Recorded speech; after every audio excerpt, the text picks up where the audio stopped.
And welcome to another Retvlog. So today what I'm going to do is I'm going to go over a couple of things on forums to do with Ret Paladins for Battle for Azeroth. But first I'm just going to go through a little, bug that some of the Ret theory crafters and testers have been noticing. I decided to actually finally hit a training dummy myself today to see what's going on. So the suggestion is, and some of you of course may have heard of this, that with Blade of Wrath, you know, the talent, the proc rate, as far as I can tell, is supposed to be 3.5 per minute. But that's what it seems to say on Wowhead. I know it's been changed around a little bit, but I checked again today on Wowhead. It seems to be suggesting, in terms of the tooltip, what's been data mined, it's not written on the tooltip, 3.5 ppm. So there is a suggestion that when you take Zeal, people have been noticing, anecdotally at least, that you get more Blade of Wrath procs. So I thought, I'll go on the beta and I'll hit a training dummy for 10 minutes without Zeal, and then 10 minutes with Zeal. So that's what I did. And what I found was, so it's over 10 minutes, and the idea there is you're not getting your instant proc, because obviously the first time you get into combat, you're very likely to get a proc, of course, straight away, because you haven't had one for some time. But if you do it over 10 minutes, it should all even itself out. I was favouring using Blade of Justice whenever I could, so that was the one thing I was doing to make sure we didn't miss out on any procs by any sort of gameplay, other types of gameplay. So that was what I did to maximise the Blade of Wrath procs. So when I did it for 10 minutes without Zeal, it worked out at about 4. I'm just looking across there, 4.3 procs per minute, because I did logs of it and I looked at those later. And then for the 10 minutes where I did it with, or it turned out actually to be nearer 11 minutes, but you know, when I did it for about 10 minutes on with Zeal, and I got like 55 procs, which over 11 minutes is what it actually was, works out at 5 procs per minute. So what I'm saying, in both cases, I'm seeing significantly above the 3.5 ppm, which I believe, based on the stuff data mined on Wowhead, it should be. But also, there is a significant increase in the proc rate with Zeal. Now, of course, maybe you'd want to do it over and over again. Maybe I do an hour without Zeal and an hour with Zeal, but I ain't got time for that. But I would have thought over 10 minutes it should sort of work out okay. The thing is, though, when I was actually doing it, before I looked at the logs, because I did it without Zeal first, and then I did it with Zeal. And when I was doing it with Zeal, I didn't think to myself, oh yeah, I'm getting easily more procs here. I didn't actually feel like I was. So to me anyway, it wasn't noticeable. So when I actually looked at the logs, I was actually expecting to find it was actually about the same. So the fact that it is, 20 odd % more procs with Zeal was a bit of a surprise. Now, I think Blizzard have been made aware of this, because I don't think that's supposed to happen. If we get into a situation, of course, where Blade of Wrath procs are increased by taking Zeal, obviously we're going to be taking those two. As it is, Zeal, of that first row, tends to be doing better at the moment anyway, which I don't think it will be. Obviously, bear in mind, tuning hasn't happened yet. I mean, forget about, the relative, strengths of various abilities. But yeah, at the moment on that top row, Zeal seems to be the better one, regardless, without this even. Which, of course, given that that's the passive one, which requires no brains at all, and they get increasingly more difficult to use as you move across the row, you don't think that's going to last when it goes live. Otherwise, why would you take either of the two? You'd just take Zeal in every situation, wouldn't you? So that's just in terms of that. If you come across that, I've linked to the logs below so you can have a monkey about yourself with them. Now, I did put, after last week's Retvlog, because sometimes I've done Retvlog where I've written a post on the official forums and put a link to it and sort of said you'd go and have a look at it. But I did last week's Retvlog, and then I did a post afterwards, simply because someone linked a post to another Ret Paladin post on the beta forums that was totally uninformed.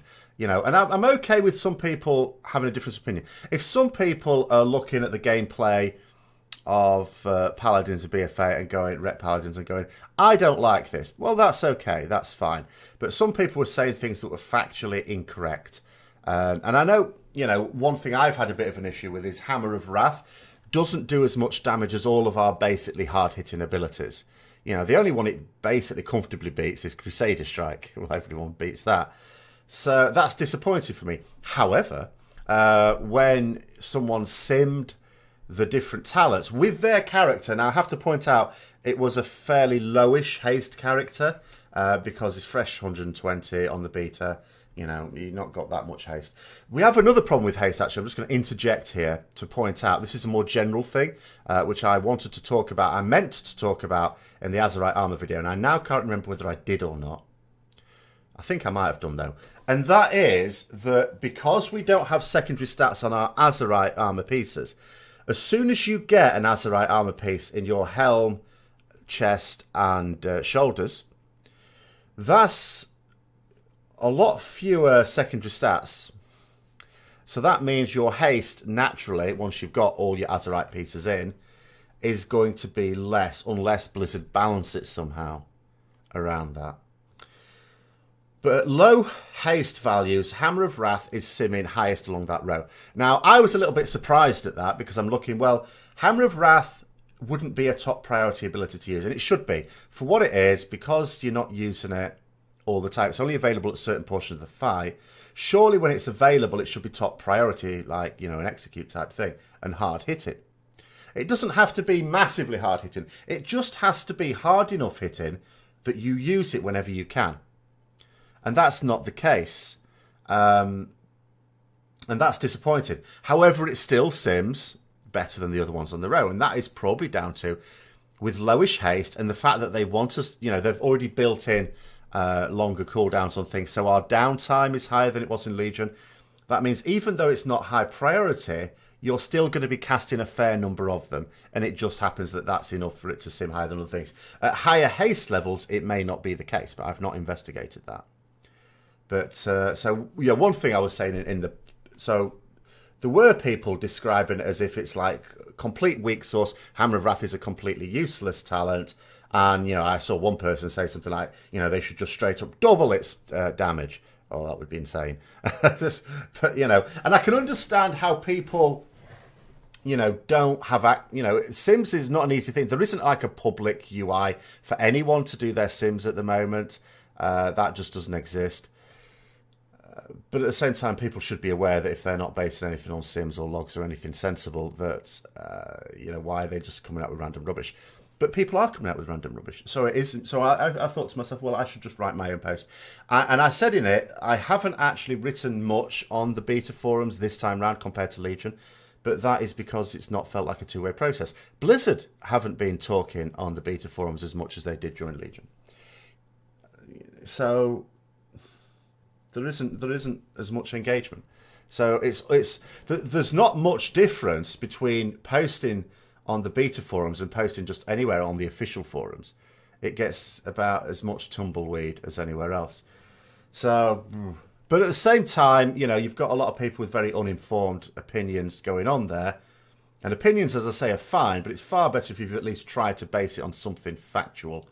That I'm going to make maybe more of an effort to post on there as and when it needs to be done, and I'd encourage other people to do. As more and more people get into the beta, of course, more and more people can post in those.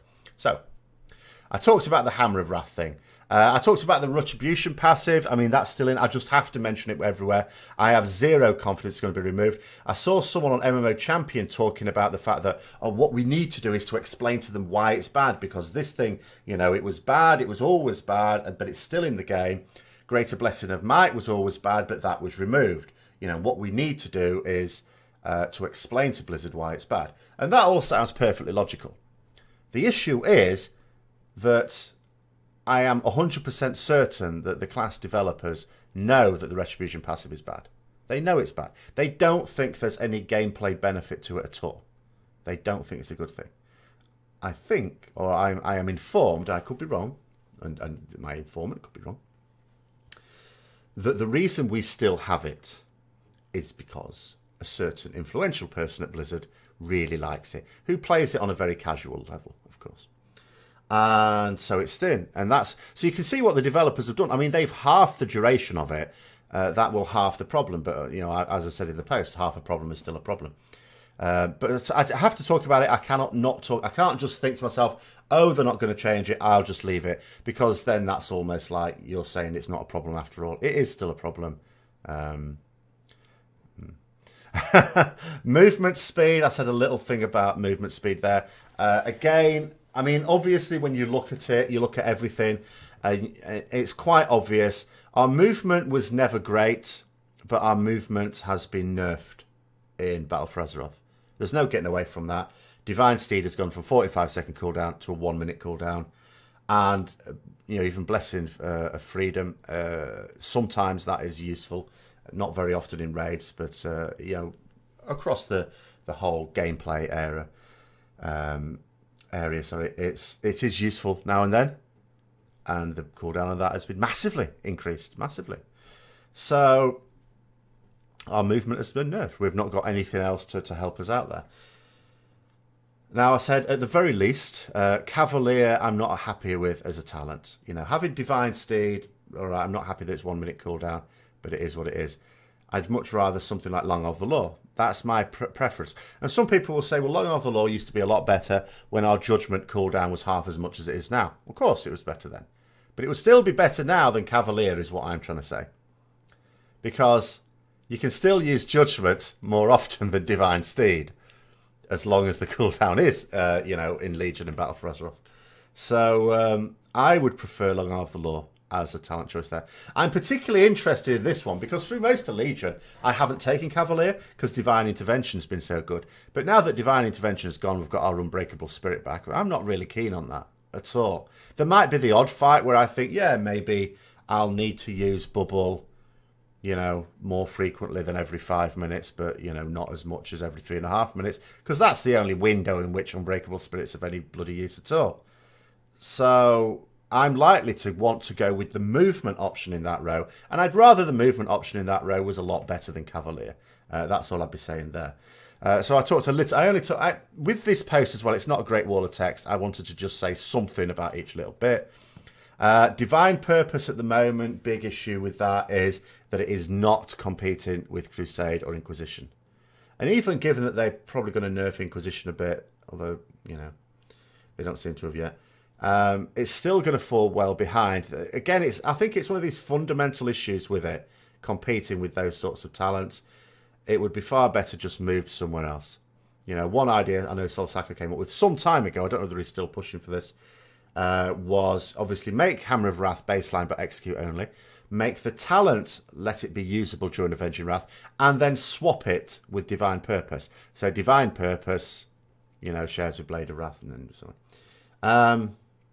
That might not be everyone's cup of tea, because I know that what some people have been saying on forums is that they're not happy that there's no proc-based gameplay in the core abilities, our baseline abilities, that it's only available in talents. Now, I think that's a good thing, because not everyone likes proc-based gameplay, but they're accessible through talents. That seems fine to me. Now, I am aware, you know, by saying that maybe they moved Divine Purpose on the same row as Blade of Wrath, that then means you couldn't have both, so you'd be limited. So there might be some people who don't appreciate that. However, what I am saying is, if you keep Divine Purpose where it is, it's fine. You'll notice me using it a lot in the beats, because leveling, solo stuff, yeah, great. Because I don't use Avenging Wrath that much, I don't need it. I'm not going to use it if I don't need it. And Inquisition's a ball ache when you're soloing. It's fine for in dungeons when you're constantly getting into combat. Just keep it rolling. Same with raids. It's great. I like Inquisition. I know some people don't, but I like Inquisition. But Divine Purpose isn't going to... I'm never going to use Divine Purpose, basically, is what I'm saying, as soon as I get into raiding and dungeoneering. That's it. It's gone, as things stand. Now, Sol Sacco, if you watched the live Q&A we did together a couple of weeks ago, did say, well, you could... What did he say? Something like... You could also have it so that when it procs, it also does some extra damage on your spender to try that, because you can't just increase the proc rate. You get to a point where, you know, procs run into each other and you're wasting them anyway. So you can't just keep, to buff it, you can't just keep increasing the proc rate. So maybe what you do instead is saying is, you know, when it procs, when you use that proc, that the spender you use is more powerful. But the problem is that we have a number of holy power spenders that don't do damage. So what if you use the proc on Inquisition, say? or Word of Glory. So it doesn't always work. Unless, of course, do you, I don't know, with Inquisition, do you maybe make it last a bit longer or something? But then it can only last, I don't know. But something, he is right that I suppose if you added an extra thing to Divine Purpose, so it was the proc plus another thing, then that might help it compete. But at the moment, with the way it works, exactly the way it works, it can't. So I talked about that as well. Blinding Light makes a sound like a monk bell. I hope that's just placeholder, because I don't really see the sound. I don't know what the problem was with the sound of Blinding Light anyway before. Not that you use it very often, but it was all right before. I don't know why. And if you're going to give it a new sound, all right, people like new sounds and new animations. Fair enough. But you're just using a monk bell. That's not needed.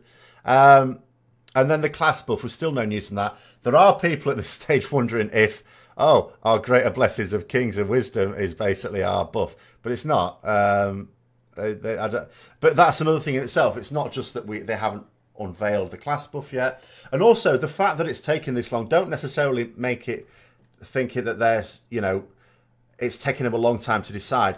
Do bear in mind that you don't have a team for each class and spec in the class. You've got class designers who will work on multiple specs, and it's basically a wheel, isn't it? They're working on some at the moment, and then they'll come back to Ret. So they were working on Ret, and then they're working on something else, then Ret again, and then something else. So at the time it comes back to them being, told, right, it's now time to work on Ret again and try and finish that off, that's when it will happen. So it's not necessarily that they're umming and ahhing about it and it's taking them weeks and weeks to decide. It's just that they're not necessarily working on Ret right now. And a lot of people do get that as well. When their spec doesn't have any updates for several weeks, they start to feel what's going on. And it is just that. There isn't a team for each class. There isn't a team for each spec. There is a team that's, so one person can be working on half a dozen or so. But just in isolation, let's say we were given our class buff, and let's say it was like a Sanctity or a really nice buff, something like that, where it buffs everyone's damage by a flat amount. That'd be fantastic. We'd still have the issue of Greater Blessing of Wisdom and Greater Blessing of Kings, because they're not very interesting at all. We don't even get the benefit, although it's a good thing in my view, of Strength. It's just what it is in Legion at the moment, only we have no encouragement to use it. Obviously, I suppose some people will still want the Greater Blessing of Wisdom, that's fine. But no one really cares. I mean, even in live, I only use Greater Blessing of Kings on myself just to get the Strength buff. No one else is bothered about it, no one else asked for it. So those were the things I was sort of tackling as issues. It's a much smaller list of issues than I would have had at the same point with Legion last time, so that's encouraging, I think. But there's one last thing I'll just mention on a bit of a forum here point. I was just on MMO Champion actually, and talking. Someone was saying about, Unholy Death Knight, I was just watching this person who doesn't play DKs do a video on it. And and it actually looks like they've got really nice toolkit without any talents at all. And then you add the talents on top of it. Why doesn't Ret have that? And it's a bit like, you do know that no spec can play without talents. I mean, sure, when all the talents are reset, technically you can play without talents at that point. But as soon as you select a talent, that's it. You have to have selected a talent on that row. You can't deselect talents. You can only choose a different one. So we all play with 7 talents. So it doesn't matter to me what the thing plays like without any talents. What matters is what it plays like with the talents. Now, if people are going to argue they can't come up with a single combination of talents that allows them to enjoy the game, okay, talk about that. But don't say, if we didn't play with talents at all, it'd be hideous. Because there is no such scenario. I mean, you can say the same with Azeroth traits. You can say, I could only enjoy it with these Azeroth traits. That'd be a bad thing, because you might not get access to those Azeroth traits.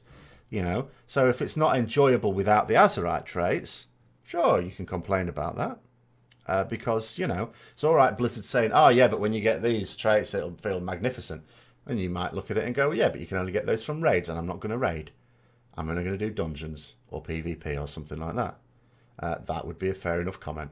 So do try and think about what you say, but I would encourage anyone who is able to make posts. And of course, you could make posts in the general areas on Ret Paladins in BFA. They're just less likely to be looked at by developers directly. You might get community managers because they read all the posts. They may bring it to the attention of someone else, but they may not. Isn't it better not to rely on a middleman and actually to go hope that a developer scans it? Given that they're not really posting much, though, I am also doubtful how much they're actually reading on the beta forums, but it's probably the best chance. It's a bit like, you know, the old thing about losing your keys on the street. Where do you look? On a dark street, that is. You look under the lamppost, not because that's where you think you dropped them, but because if they are there, you will see them fairly quickly. And I think it's the same thing there. There's more likely to be a light shone on the ones that beta forums. But if you don't have access to the beta, obviously that's not available to you. But I would still, you know, read it, and maybe you could comment elsewhere on forums that you can read, or post on, I should say, because everyone can read them. But if you are in the beta, yeah, if you've got something to say, absolutely, forums are the best place to say it. So there we go. That's my rambling for this week. I hope you enjoyed it. If you did, don't forget to like, comment, subscribe, share for further content. I've put links to something in the description below. Until next time, I'll see you later.